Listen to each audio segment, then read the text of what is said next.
The back of the dollar bill is interesting because kind of some of the secrets of Masonry and the occult are actually printed in plain sight. What's more common than a dollar bill? But on the back of the dollar bill, in Latin, it says, announcing the birth of the New World Order. And the Roman numerals at the base of the pyramid stand for May 1st, 1776, which was the date, the official founding of the Illuminati, which is a group within Freemasonry, and as we know, the Masons designed the dollar bill. Okay. And I do want to read Nimrod from Genesis so we can talk about this obelisk and where it comes from. But where throughout the world can we find the obelisk? It's really throughout. It's actually an occult symbol. It's actually, most ancient occult beliefs began in fertility cults, and because people in ancient days worshipped the creation, and the creation of babies was the way that they worshipped, and so that concept has stayed with Masonry from its origins back to ancient Babylonian paganism. And the obelisk is actually a phallic symbol, and it can be found in St. Peter's Square in the Piazza of the Vatican. Certainly one of the most famous ones in America is in Washington, D.C., but they're in Egypt and Turkey.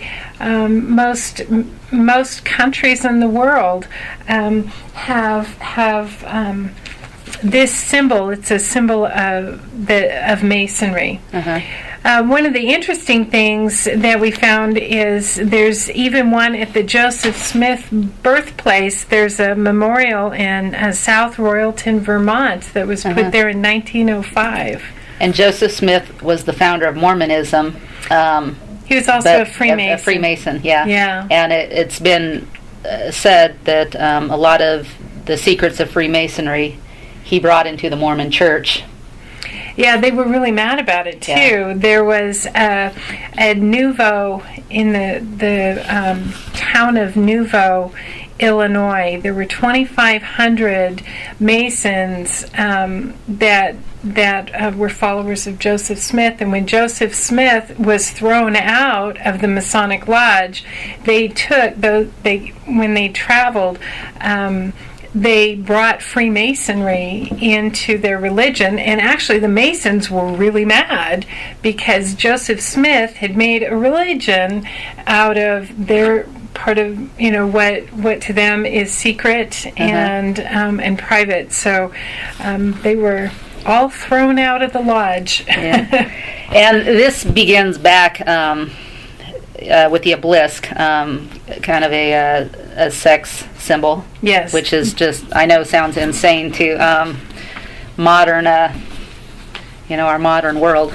But with Noah had a son, Ham, who had a son, Cush. And did I get that right? Yes. Okay, Cush begot Nimrod. He began to be a mighty one on the earth. He was a mighty hunter before the Lord, which I guess actually means against the Lord when it comes out of Hebrew. Therefore it is said, like Nimrod, the mighty hunter before the Lord, and the beginning of his king was Babylon, which is not a good thing in the Bible. Babylon is considered a mixture of religions, mixture of good and bad. Well, I would say it's the Tower of Babel was a construction project that was based on pride and self-will. It was their fleshly attempt to reach the heavens. And actually, the name Nimrod means causer of rebellion. So Cush and Nimrod worked together to build the Tower of Babel. And Nimrod is a major character in Freemasonry. He's a celebrated character in their legends. So, Nimrod was the son and even the husband of, is that right? Of Semiramis? Yeah, which another name when the languages got scattered is Easter. Which hence the name Easter, which I call it the so-called Christian religion because it's really Resurrection Day. Right. But and that's where we get the bunnies and which is fertility. a fertility. Mm-hmm. Esther, Eostre, was the spelling of that goddess. She was a spring goddess, and definitely it was the celebration of fertility rites. Okay. Is actually the basis for that. Yes. And how much did this fertility problem go throughout the world? I mean, what evidence do we see today? What problems did it cause? Well, I would say that we have the first unholy trinity, which was Nimrod, Semiramis, and Semiramis had a baby named Tammuz, who's mentioned in Ezekiel 8. When Nimrod died, and Semiramis became pregnant. So she claimed it was an immaculate conception, and she claimed that Tammuz was the reincarnation of his father. So it was the first counterfeit trinity.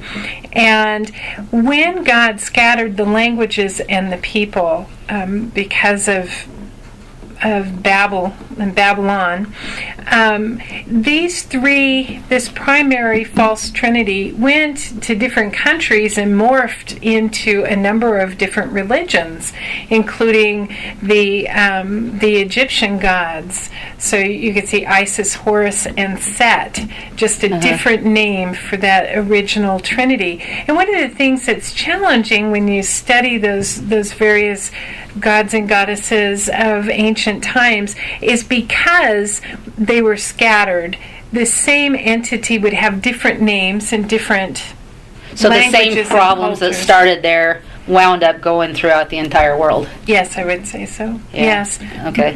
And how that from what I see when I read the Bible, Genesis 11, you just go over another chapter. We have Sodom and Gomorrah. Yes. How did this lead into that? Well, I believe that there was sexual depravity. I think people had walked away from God and entered into sexual depravity, and really the thing that happened in the Garden of Eden when the serpent tricked Eve and said, "No, you won't die if you eat of this fruit," is really that tree of good and evil, which represents sinful man, fleshly lusts and that sort of thing. So when you look at Sodom and Gomorrah, it's actually the manifestation of that, just at a later time, where the depravity of people, as they walked away from God and believed that they could become gods. And that's a prevalent belief system in Masonry and also in Mormonism, is that man can become God. It's also part of Gnostic beliefs, which were also incorporated into Freemasonry. But I believe that when people believed that they could be their own gods and they walked away from God, they went into a plethora of sexual sin. And so when I look at Sodom and Gomorrah, I don't see anything much different than what we have today in our culture, where people have walked away from God, where they have made themselves their own gods and gone after their fleshly desires. And the only reason that I really care to bring it up is because the Bible says in the last days that Sodom and Gomorrah will be a testimony for what's going to happen in the future. And as a Christian myself, I think that we really have done behavior that's not according to the Bible. We've been hurtful to the people as Christians instead of going and setting them free, or being there to help them out of the bondage. We've really judged them and condemned them, and we were talking about that, about how important it is that as Christians that we change that role.